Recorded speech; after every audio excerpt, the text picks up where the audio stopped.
ఒక బుల్లి పిచ్చుక సముద్రపు ఒడ్డున 2 గుడ్లు పెట్టింది. ఆ రెంటిని చూసుకుని మురిసిపోయింది. ఆ 2 గుడ్లు ఎప్పుడు పిల్లలుగా మారుతాయని ఎదురు చూడసాగింది. ఒకసారి ఆహారం కోసం వెళ్లి వచ్చేసరికి గుడ్లు కనిపించలేదు. ఆ గుడ్లను అలలే లాక్కునిపోయాయని అని అర్థమైంది పిచ్చుకకు. వాటిని ఎలా అయినా తీసుకురావాలని నిర్ణయించుకుంది పిచ్చుక. ఓ సముద్రుడా, నా గుడ్లను ఒడ్డుకు చేర్చు అని వేడుకొంది పిచ్చుక. సముద్రుడు చెలిచకపోవడంతో పిచ్చుక కోపంగా, నీ నీళ్లన్నీ తోడేస్తా అని శపథం చేసింది పిచ్చుక. వెంటనే పిచ్చుక తన ముక్కుతో కొంచెం కొంచెంగా నీళ్లు తీయడం మొదలుపెట్టింది. అది చూసి సముద్రుడు, ఇతర జంతువులు పకపక నవ్వాయి. అయినా పిచ్చుక మాత్రం తన పని ఆపలేదు. ఈ విషయం విష్ణు వాహనమైన గరుత్మంతుడికి తెలిసింది. ఈ చిన్న పిచ్చుక ధైర్యానికి ఆశ్చర్యపడ్డాడు. తనవంతు సహాయం చేద్దామని పిచ్చుక వద్దకు వెళ్లాడు గరుత్మంతుడు.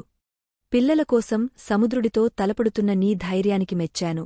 నేను నీకు సహాయం చేయాలనుకుంటున్నా అని చెప్పాడు గరుత్మంతుడు. అతని మాటలకు సంతోషించింది పిచ్చుక. గరుత్మంతుడు భీకర స్వరంతో, మిత్రమా, గుడ్లను తిరిగా ఒడ్డుకు చేర్చులేకుంటే పర్యవసానాలు తీవ్రంగా ఉంటాయి అని హెచ్చరించాడు. దీంతో సముద్రుడు భయపడ్డాడు.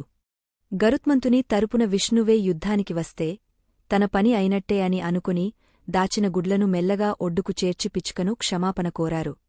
తన గుడ్లను చూసి పిచ్చుక ఆనందముతో ఎగిరింది.